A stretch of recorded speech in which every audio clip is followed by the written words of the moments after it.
మన ముకుందాలో మరియు పూర్వీలో రిపబ్లిక్ సేల్ ఆఫర్. వీఏపై ఫ్లాట్ 10% డిస్కౌంట్. వివరాలకు సంప్రదించండి. నమస్తే, మీరు చూస్తున్న సుమన్ టీవీ. నేను మీ కీర్తి. నాతో పాటు ప్రముఖ ఆస్ట్రాలజర్ బ్రహ్మశ్రీ నందిబట్ల శ్రీహరి శర్మ గురుగారు ఉన్నారు. నమస్తే గురుగారు. వాగర్థావివ సంపృక్తౌ వాగర్థ ప్రతిపత్తయే జగతః పితరౌ వందే పార్వతీ పరమేశ్వరౌ. ఆదిత్యాయ చ సోమాయ మంగళాయ బుధాయ చ గురుశుక్ర శనిభ్యశ్చ రాహవే కేతవే నమః. శృంగేరి జగద్గురు పీఠాధిపతులకి, కంచి పీఠాధిపతులకి నమస్కారములు తెలియజేసుకుంటూ కార్యక్రమాన్ని ప్రారంభిద్దాం. గురుగారు, భీష్మ ఏకాదశి వస్తుంది కదా, ఈ ఏకాదశికి ఆ పేరెందుకు వచ్చింది? ఈ రోజు ఉన్న ప్రత్యేకత ఏంటి? ఈ రోజు మనం ఎలాంటి నియమాలు పాటించాలి? ఒకసారి గుర్తు చేసుకుందాం గురుగారు. తప్పకుండానమ్మా. ఏకాదశి అని అంటేనే సాక్షాత్తు పరమ పవిత్రమైనటువంటి తిథి, విష్ణువుకి సంబంధించినటువంటి తిథిగా చెప్పబడి ఉంది. కాబట్టి అనాదిగా యుగ యుగాల నుంచి కూడా ఏకాదశి వ్రతాన్ని ఆచరించారు. పాండవులు ఆచరించారు. యుగ యుగాల నుంచి కూడా మనం చూస్తున్నాం. అనేక చారిత్రక ఘట్టాలలో చారిత్రక పురుషులు ఆచరించినటువంటిదిగా ఈ సంబంధించిన ఏకాదశి వ్రతం.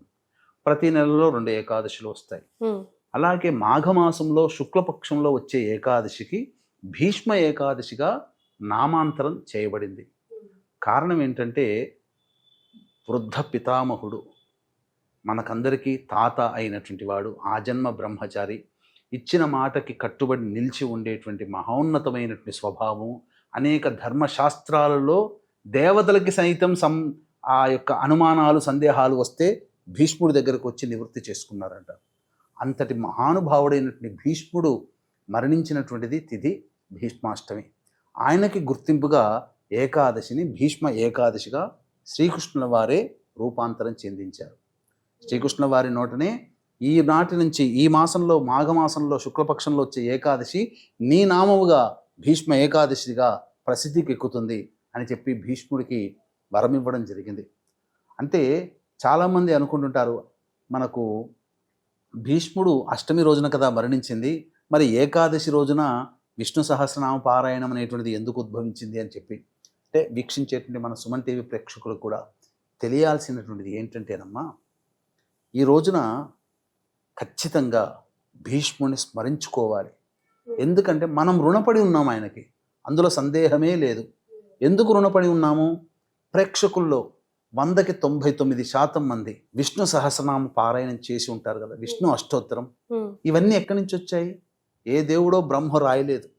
సాక్షాత్తు ఏ దేవుణ్ణి ఆరాధన చేస్తే సకల పాపాలు తొలగిపోయి అనంతమైనటువంటి పుణ్యాన్ని మనం పొందుతాము, అంత్యములో మోక్షాన్ని పొందుతాము, ఈ సెలవివ్వు మహాత్మా అని చెప్పి ధర్మరాజు ఆ యొక్క భీష్ముని సందేహాల నివృత్తిలో ప్రతిరోజు అంపశయ్య పడినప్పటి నుంచి యుద్ధ సమాప్తి అయిపోయినప్పటి నుంచి కూడా ప్రతిరోజు భీష్ముడి దగ్గరికి రావడం, ప్రతిరోజు ఏదైనా ధర్మ సందేహాలు అందులో అడగగా ఆయన కృష్ణుడి వైపు చూస్తూ విష్ణువే సర్వ జగత్తుకి ఆధారం అని చెప్పి ఆశువుగా విష్ణువుని స్తుతిస్తూ 1000 నామాలన్నిటిని ఇవ్వడం జరిగింది.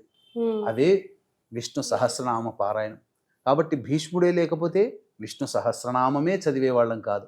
ఎంతోమంది కష్టాలని నష్టాలని తీర్చగలిగినటువంటి అమోఘమైనటువంటి మంత్రరాజము ఈ విష్ణు సహస్రనామం భీష్మ పితామహుల ద్వారానే మనకు అందించింది. కాబట్టి ఇంతటి గొప్పవాడైనటువంటి భీష్మ పితామహుడిని స్మరించుకునేటువంటిది రోజు భీష్మాష్టమి. ఆ రోజున ఖచ్చితంగా భీష్మునికి సంబంధించినటువంటిది అర్ఘ్యము, తర్పణాది కార్యక్రమాలు చేయాల్సిందే. ఆ భీష్మాష్టమి రోజు అయినటువంటి 26వ తారీఖు రోజున చేయలేనటువంటి వాళ్ళు ఈ 29వ తారీఖు రోజునైనా కానీ భీష్మునికి తర్పణము అర్ఘ్యం ఇవ్వాలి.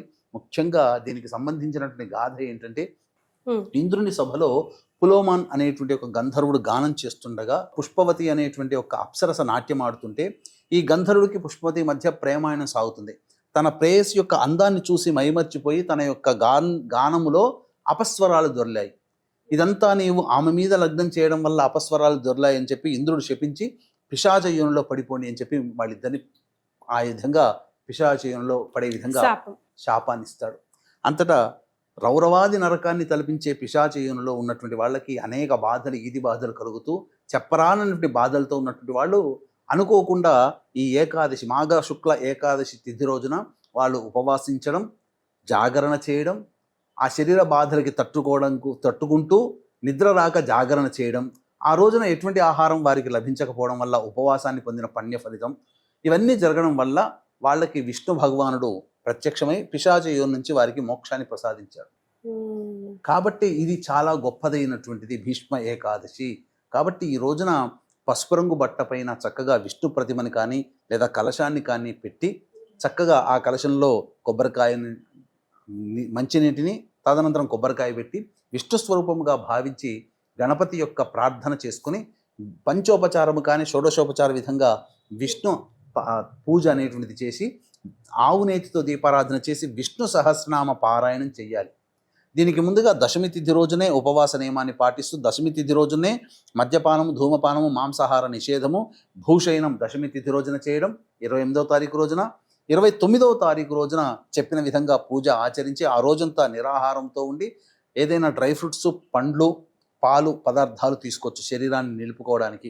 ఆ రోజంతా కూడాను విష్ణునామ స్మరణ చేసుకుంటూ ఏదైనా విష్ణు సంబంధమైనటువంటి దేవాలయానికి వెళ్ళి అక్కడ దీపారాధన చేసి అక్కడ విష్ణువుని దర్శించుకొని తదనంతరం సాయంకాల ప్రదోషకాలానికి వచ్చి మళ్ళీ ఇంట్లో దీపారాధన చేసి విష్ణు సహస్రనామ పారాయణ చేసి వీలైతే ఆ రోజంతా కూడా ఎవరైతే జాగరణ చేసి తదనంతరం మరుదినమైనటువంటి ద్వాదశి తిథి రోజున ఎవరైతే ఆ సంబంధించినటువంటి అనాథలకి అన్నదానం సమర్పించి బంధువులకి కానీ ఎవరికైనా అనాథలకి అన్నదానం సమర్పించి తన ఇంటికి వచ్చి భోజనం చేస్తారో ఆ భీష్మ ఏకాదశి పుణ్య వశాన్న వాళ్ళకున్నటువంటి సమస్తమైనటువంటి దారిద్ర్యములు తొలగిపోయి ఆనందకరమైనటువంటి జీవితాన్ని పొందుతారు.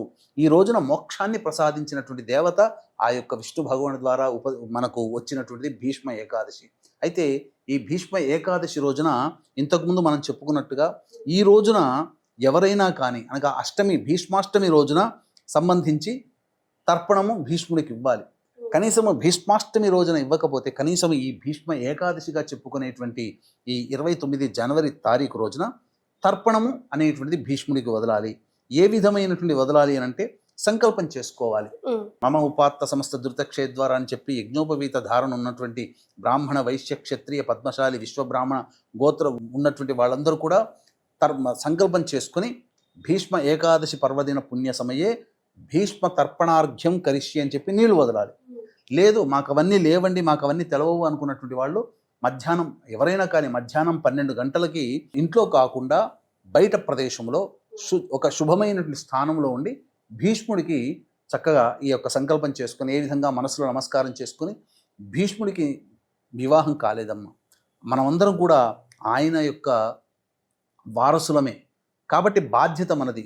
ఈ యొక్క భీష్మ ఏకాదశి రోజున ఆయన పేరును స్మరించుకొని నేను అర్ఘ్యము తర్పణం ఇస్తున్నానని చెప్పి మనస్పూర్వకంగా ఈ భీష్మ ఏకాదశి రోజున అర్ఘ్యము అనేటువంటిది ఇవ్వాలి. ఏ విధంగా ఇవ్వాలి, తర్పణం ఏ విధంగా ఇవ్వాలి అనేటువంటిది కూడా మనం తెలియజేసుకున్నాం. అలాగే వీక్షించేటువంటి ప్రేక్షకులు కూడా ఈ యొక్క ఆదివారము పుష్యమి నక్షత్రము పౌర్ణమి తిథి వచ్చినటువంటిది ఈ మాఘ పౌర్ణమి చాలా విశేషమైనటువంటి ప్రభావవంతమైనటువంటిది. రోజు మాఘ పౌర్ణమి ఆదివారము పుష్యార్క యోగము కలిసినటువంటి ఈ రోజున మన పీఠమాధ్వర్యంలో శ్రీశైల క్షేత్రంలో నిశీ సమయంలో అనగా రాత్రి 9 గంటలకి ఆ సమయంలో దశమహావిద్యలలో భాగంగా సకల దోషాలు జాతకరీత్యా కలుగు అనేక రకాల సమస్యలు ప్రతి మానవుని వెంటాడతాయి. ఇంతటి గొప్పదైనటువంటి యోగం ఉన్నటువంటి సందర్భంగా ఈ దశమహావిద్యలో భాగంగా ప్రత్యంగిర, బగలాముఖి, రాజశ్యామల, వారాహి, ధూమవతి హోమాలతో పాటుగా మేష, మిథున, కర్కాటక, సింహ, కన్య, వృశ్చిక, ధనస్సు, కుంభమీన రాశిలో జన్మించిన వారికి శనిదోష నివారణ హోమాలు, కాలభైరవ హోమాలు, మృత్యుంజయ, సుదర్శన హోమాది కార్యక్రమాలు జరిపించి శక్తిపాతము చేసినటువంటి కరుంగలి మాల ఇవ్వడం జరుగుతుంది. ఈ పుష్యార్క యోగములో శక్తిపాతం అనేటువంటిది చాలా ప్రభావవంతమైనది. పుష్యమి నక్షత్రం శనికి సంబంధించినటువంటిది కాబట్టి ఈ యొక్క శని సంబంధించిన వృక్షమే జమ్మి వృక్షము.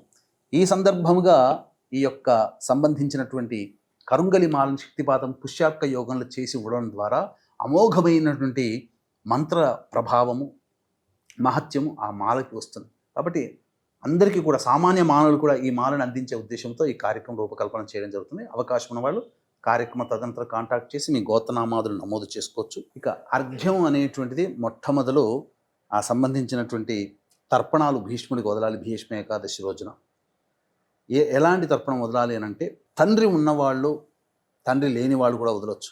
తర్పణం తండ్రి ఉన్నవాళ్ళు చేయకూడదు కదా అంటే మనకు ధర్మశాస్త్ర ప్రకారాన్ని అనుసరించి భీష్ముడికి, యముడికి తర్పణాలు వదిలేటప్పుడు తండ్రి ఉన్నా లేకపోయినా ఎవరైనా చేయొచ్చు. కానీ నియమం ఏంటంటే ఆడవాళ్ళు వదలకూడదు, ఇది నియమం.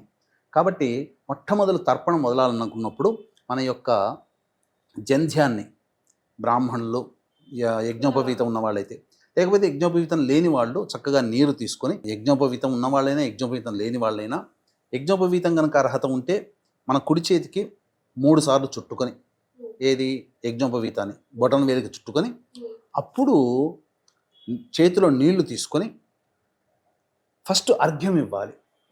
ఏమని?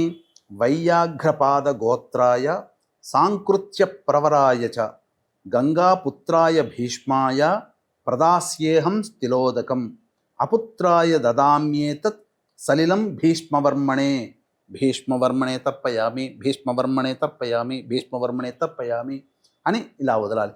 తదనంతరం దోసిళ్ళలో కానీ లేదా ఒక చేతిలోనైనా కానీ నీళ్లు తీసుకొని, అప్పుడు సత్యవ్రతాయ శుచయే గాంగేయాయ మహాత్మనే అర్ఘ్యం దదామి భీష్మాయ సోమవంశోద్భవాయ చ భీష్మాయ నమః ఇదమర్ఘ్యం భీష్మాయ నమః ఇదమర్ఘ్యం అని ఇట్లా 3 సార్లు వదలాలి.